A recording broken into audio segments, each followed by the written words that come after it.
Selamat pagi adik-adik semua. Hari ini kita belajar bahasa Indonesia di pertemuan yang ketiga. Topik kita adalah ejaan bahasa Indonesia, dan ejaan bahasa Indonesia ini kita akan bagi kepada menjadi beberapa pertemuan, dan ini adalah ejaan bahasa Indonesia yang pertama. Ya, kita akan membahas topik tentang pengertian ejaan, perkembangan ejaan bahasa Indonesia, dan penggunaan huruf kapital dan juga penulisan kata nanti. Masih bersama dengan saya di sini, Mas Lansi Hombing. Kita akan bersama-sama mengupas tuntas topik ini.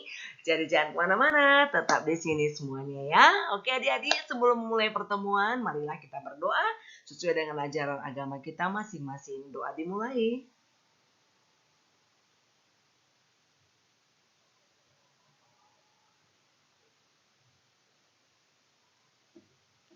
Amin. Kita lanjutkan pelajaran kita, adik-adik.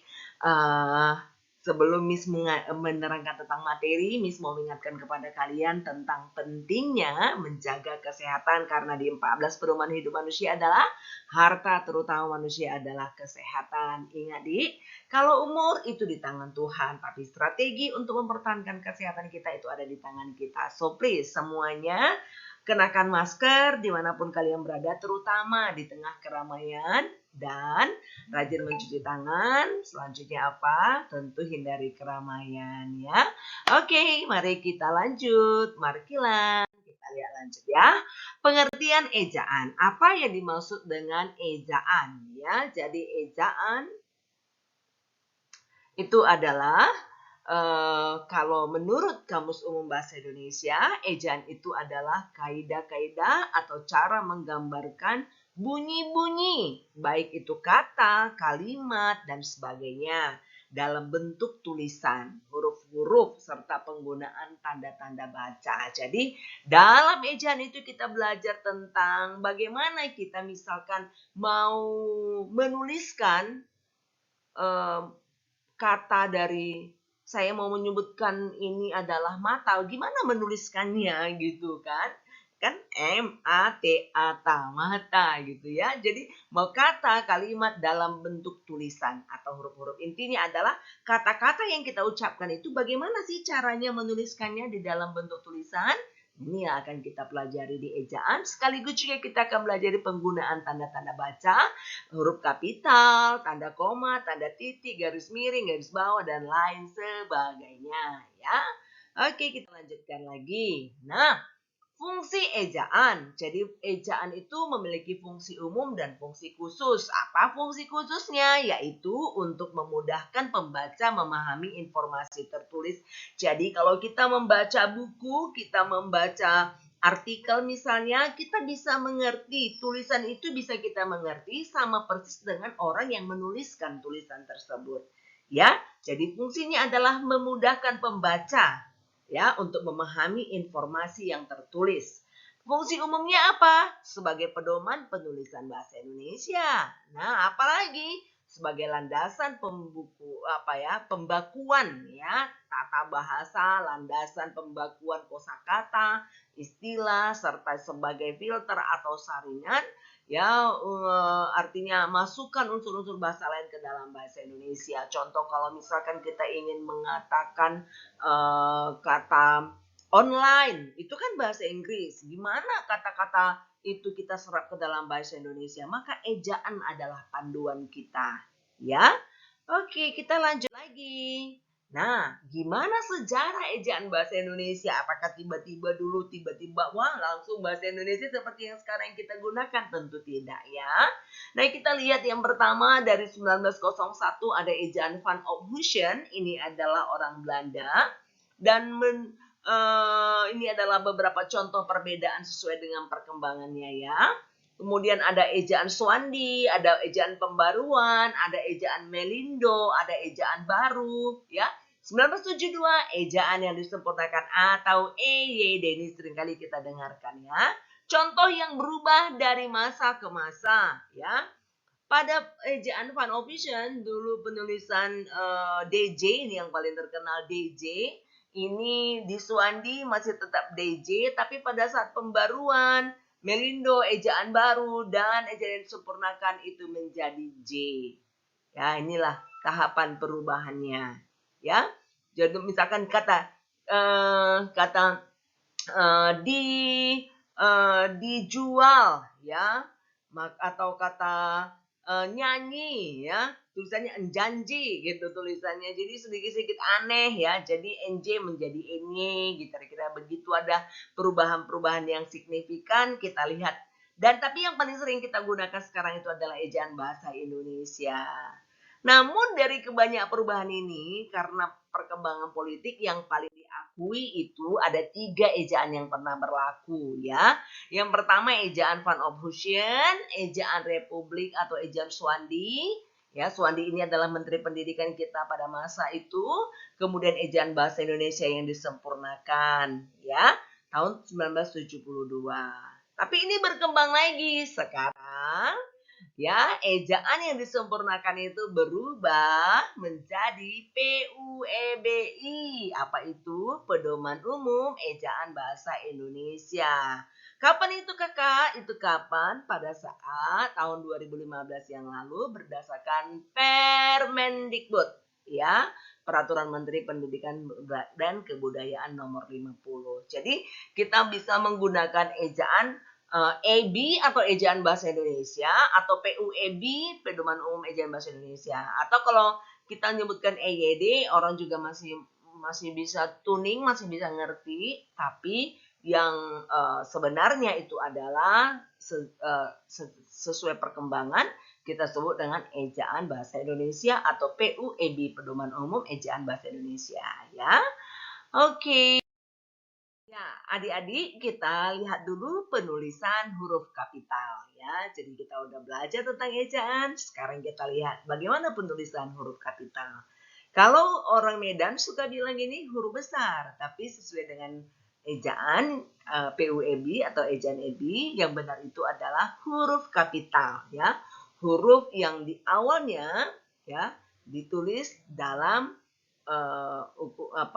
dalam abjad yang besar ya. Nah, huruf kapital dalam arti ini yang pertama itu digunakan pada awal kalimat. Contoh, saya sedang belajar. S-nya ya, ini awal kalimat ya, harus huruf kapital ya.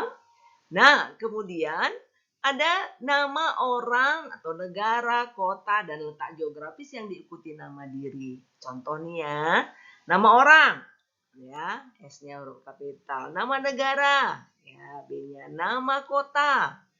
Nah, ini letak geografis katanya yang diikuti nama diri. Nah, contoh Danau Toba. Ini dia Danau Toba ya, dua-duanya ada huruf kapitalnya. Gunung Sibaya itu letak geografis ya. Nah, kemudian penggunaan huruf pertama yang berhubungan dengan agama, kitab suci, kata ganti Tuhan ya. Islam, Kristen, Weda, kitab Weda ya, yang Maha Kuasa, yang Maha Esa, ya, Maha Penyayang. Kalau kata ganti Tuhan kita gunakan huruf kapital. Yang keempat, huruf pertama gelar kehormatan, keturunan keagamaan yang diikuti nama orang. Ada nama orangnya. Contoh Haji Agus Salim, itu kesatuan dari nama ini, maka gelar itu huruf kapital. Sultan Hasanuddin, ya, Sultan ini jadi kesatuan dari nama Hasanuddin sehingga S-nya kapital, H-nya juga kapital. Tuan Imam Bonjol, nah ini dia huruf kapital ya. Tapi kalau ada misalkan Pak Agus naik haji, ya, nggak ada nama orang di setelah haji tersebut, itu huruf kecil ya. Jadi kalau ada nama orang di depannya atau mengikutinya, maka dia huruf kapital ya. Kemudian huruf pertama jabatan, pangkat yang diikuti nama orang atau nama tempat.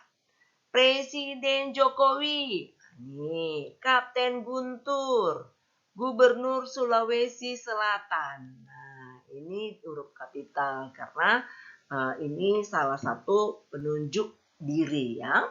Kemudian huruf pertama nama resmi lembaga yang yang resmi. Contoh Dewan Perwakilan Rakyat, ya ini disingkat dengan DPR. Undang-Undang Dasar 45, UUD, ya, MPR, ya, dan seterusnya. Huruf pertama petikan langsung. Contoh, adik bertanya, kapan ayah pulang? Nah, ini adalah kalimat langsung. Nah, awalnya ini menggunakan huruf kapital. Itu beberapa contoh penggunaan huruf kapital, ya. Oke, mari kita lanjut penulisan kata dasar. Penulisan kata dasar, ya. Kata itu adalah kumpulan dari karakter atau dari huruf yang mengandung makna, ya. Nah, kalau kita katakan kata dasar itu kata yang menjadi dasar dari kata tersebut. Jadi belum dapat imbuhan, ya, belum dapat ada proses-proses yang lain, ya. Nah, contoh kata dasar ditulis sebagai satu kesatuan, ya. Pagar, rumah, tanah, ya. Sedang, pokoknya ya semua kata dasar itu ditulis sebagai satu kesatuan. Nggak terpisah, ya. Nah, tapi kalau dia kata turunan, ya, kata turunan itu artinya kata yang diturunkan atau kata yang muncul setelah mendapatkan imbuhan di kata dasar. Contoh ya, imbuhan awalan, akhiran, sisipan. Ini ditulis serangkai dengan kata dasar. Contoh nih ya, berduri, kata dasarnya kan duri. Awalannya ber. Maka dituliskan serangkai, jangan pakai tanda pisah.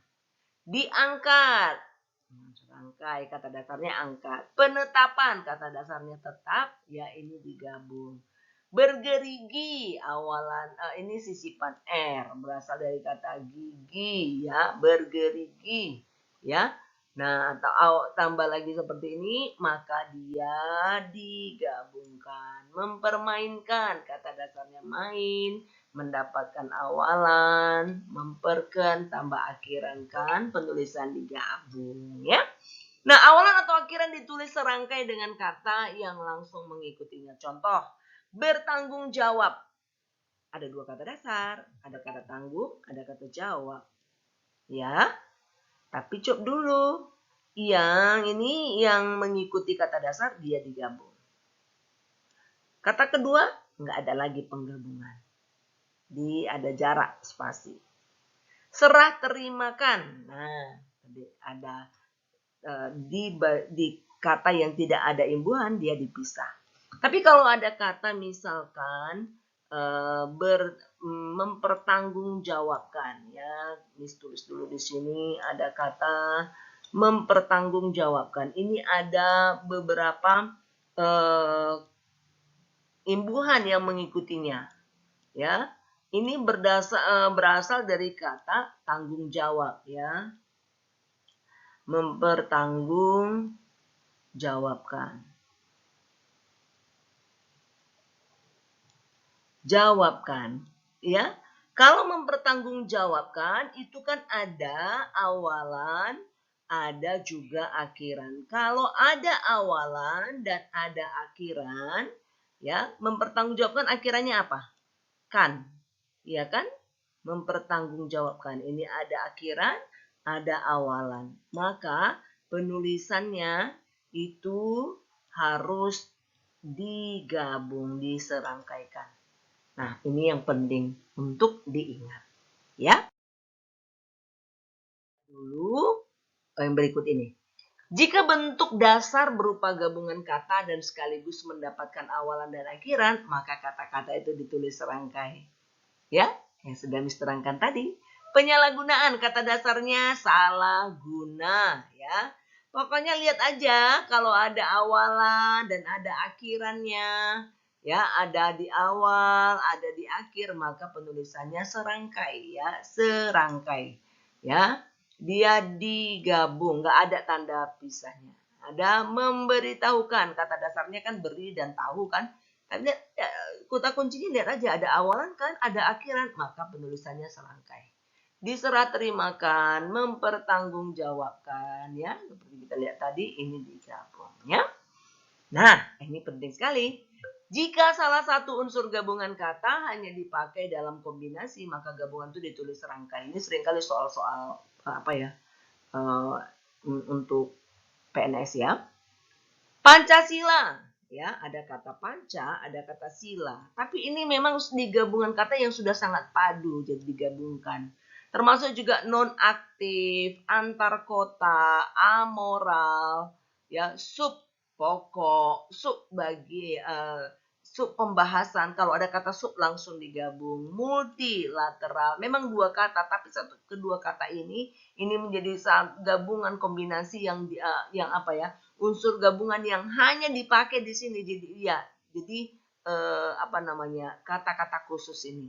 Infrastruktur, swadaya, tunanetra, tunarungu, tunadaksa, dan lain-lainnya itu ditulis serangkai. Berduka cita itu digabung, ya, serangkai, ya. Duka cita itu digabung, suka cita digabung, ya. Keren, ya. Kita lihat dulu contoh-contoh soal. Ini kita bahas sama-sama, ya.